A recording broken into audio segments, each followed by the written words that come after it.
नमस्कार, स्वागत है आपका take it known unknown channel पर। चैनल को सब्सक्राइब करें और वीडियो को लाइक करें। रक्षाबंधन से जुड़ी कई प्रचलित कहानियां हैं। इसलिए आइए जानते हैं रक्षाबंधन की सबसे पौराणिक कथा के बारे में। धार्मिक कथाओं के अनुसार रक्षाबंधन के पावन पर्व को मनाने की शुरुआत माता लक्ष्मी ने की थी। सबसे पहले माता लक्ष्मी ने ही अपने भाई को राखी बांधी थी।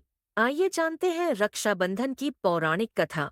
धार्मिक कथाओं के अनुसार जब राजा बलि ने अश्वमेध यज्ञ करवाया था, तब अब भगवान विष्णु ने वामन अवतार लिया और बटुक वामन के रूप में राजा बलि के पास दान मांगने के लिए प्रस्तुत हुए। वामन अवतार लेकर राजा बलि से 3 पग धरती दान में मांग ली थी। राजा ने 3 पग धरती देने के लिए हाँ बोल दिया। तब वामन देव ने अपना विराट रूप दिखाते हुए 2 पग में ही तीनों लोक की भूमि नाप ली और असुर राज से तीसरा पग रखने के लिए भूमि की मांग की। राजा बलि ने वचन निभाते हुए वामन देव को तीसरा पग रखने के लिए अपना सिर प्रस्तुत कर दिया।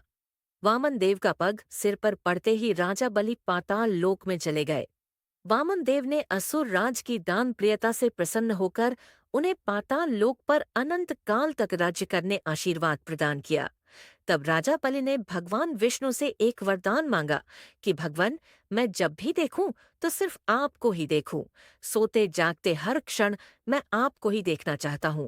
भगवान ने राजा बलि को ये वरदान दे दिया और राजा के साथ पाताल लोक में ही रहने लगे।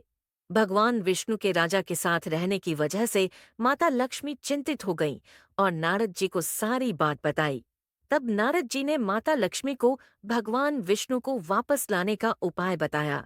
नारद जी ने माता लक्ष्मी से कहा कि आप बलि को अपना भाई बना लीजिए और भगवान विष्णु को मांग लीजिए। नारद जी की बात सुनकर माता लक्ष्मी राजा बलि के पास रूप बदल कर गईं और उनके पास जाते ही रोने लगीं।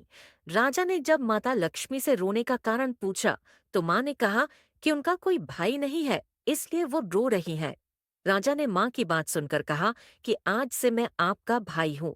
माता लक्ष्मी ने तब राजा बलि को राखी बांधी और उनके भगवान विष्णु को मांग लिया है। ऐसा माना जाता है कि तभी से भाई बहन का यह पावन पर्व मनाया जाता है।